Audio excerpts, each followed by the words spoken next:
morning and welcome to today's episode of Channel 21. I'm Amy Frost. And I'm Abby Nelson. Today is Thursday, March 8th, 2012. In international news, the conflict in Syria is not improving. Here's Shakia Dawson with an update on the torture going on in those hospitals.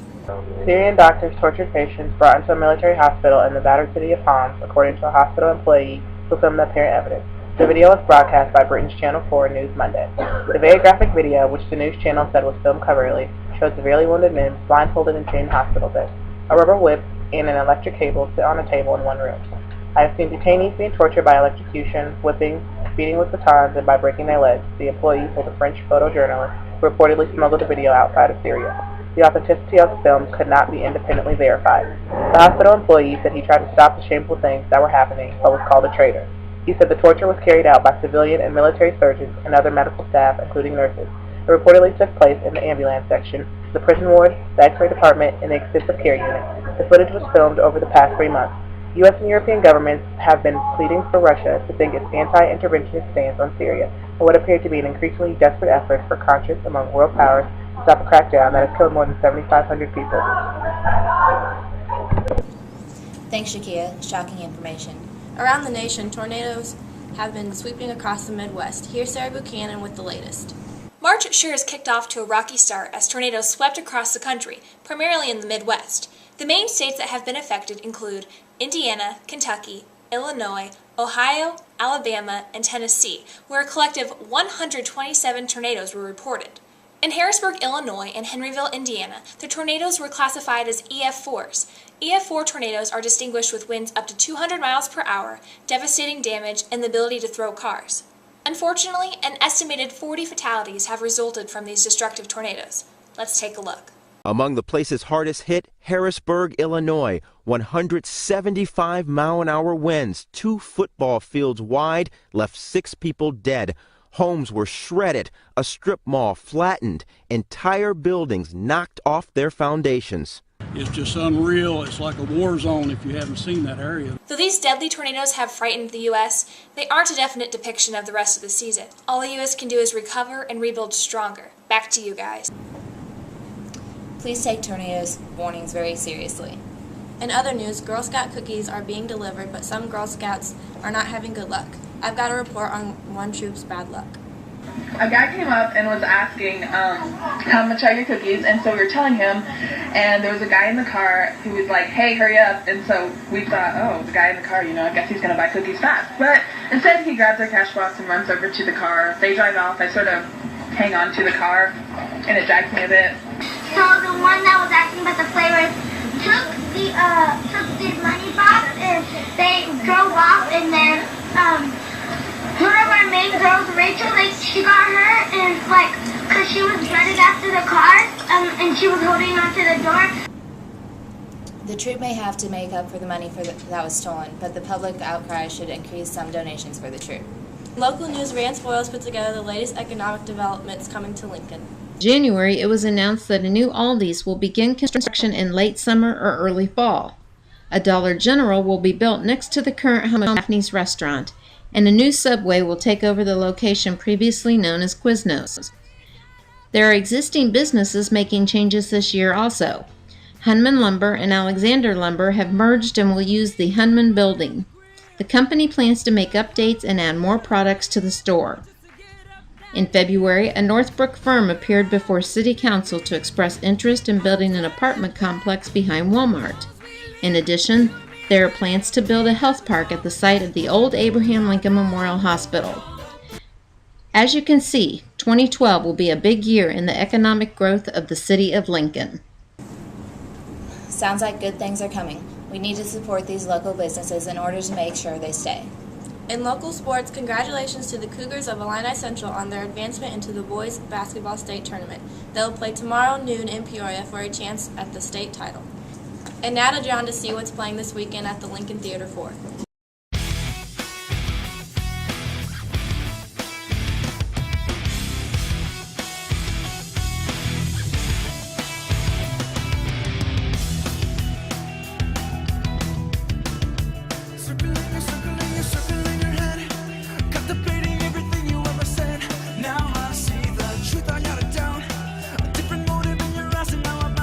See you later.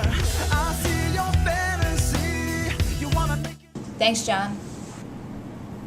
In local sports, let's go to Taylor Lyon with the wrap-up on the boys' basketball season.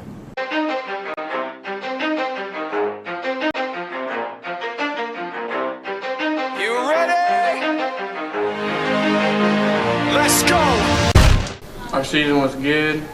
We ended 500, I think. 16 and 15. 16 and 15.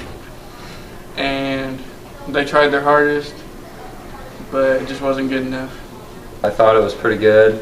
Didn't go as far as I expected, but next year. 10% luck, 20% skill. My favorite earlier would be Max Cook, aka Gary, because he plays his heart out every game. I like Max Cook just because he's a superstar, baby Ben Brackney. 15% concentrated power. It was fun.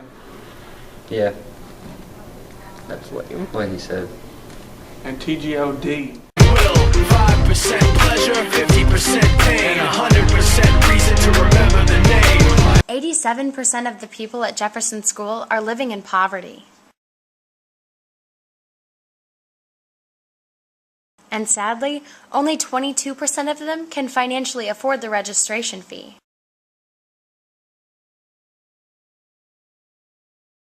When I went to Jefferson, I thought the playground was really good, but right now they don't have the resources to keep their playground updated and get the bright colored stuff and the new things that everybody wants to play on. They have the things that were there when I was there, which is like 10 years ago.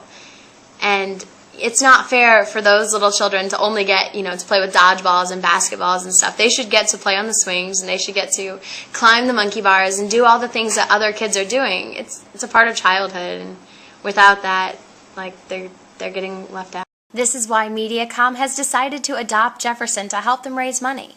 So to help Jefferson raise the money, come out to Culver's the second Thursday of every month. You can come through the drive-thru or inside. Just make sure to say it's for Jefferson. Thanks, Taylor. And now for a public service announcement.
Something serious to think about.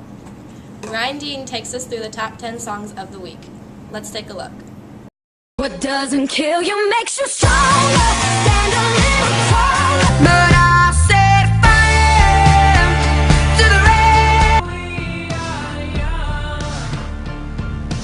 This is the part of me that you're never gonna ever make you glad you came. The sun goes down, the stars. We found love in a hopeless place. We found Yes, I can. Doubt, better leave. I'm running with this plan. Pull me, grab me, crabs in the bucket. make me come alive, come on and turn me on. Touch me. Living young and wild and free. Starships were meant to fly. Haven't changed much since last week, huh? And for a special feature on how we do Channel 21, here's Matthew Barker with Channel 21 Unmasked. Hey guys, this is Channel 21 Unmasked. We're just basically going to tell you the whole process of making a Channel 21. So this is part 1. We're going to go into basically the prepping and getting ready for making the episode of Channel 21. First off, this is a green screen, and now it is not. So just a little bit of fun stuff, and we're going to show you a little bit more later on. So here we go. This is Taylor, our chief for the week. She assigns our tasks and makes sure they all get done. Right now she is filling out the assignment sheet, where she will then walk around the classroom and tell everyone what their job is. Beverman's job this week is the next big thing. He'll tell us the new trends here at LCHS, but you'll have to find out what they are tomorrow. Shakia is in charge of international news. We'll find out what's going on around the globe. Rance is our editor, so his job is to make sure everything runs smoothly and fits well together. Taylor's last stop is telling Sarah that she is in charge of. Let's look at some other jobs. Ed this week is in charge of Key Grip. Key Grip is basically the person who sets up table, the monitors, to make sure that we're ready to film our anchors. If we have any doubt on what our job is, we always come directly to the job board to find out exactly what we have to do for this week. Hey look, awesome! I have a feature this week. Now I just gotta figure out what to do. Well, that's it for today. See you guys tomorrow for Channel 21 Unmasked. Stay tuned for more information on how we do Channel 21 tomorrow. Alright guys, that's all we have for you today. Enjoy the beautiful April-like weather. See you for more tomorrow. Peace.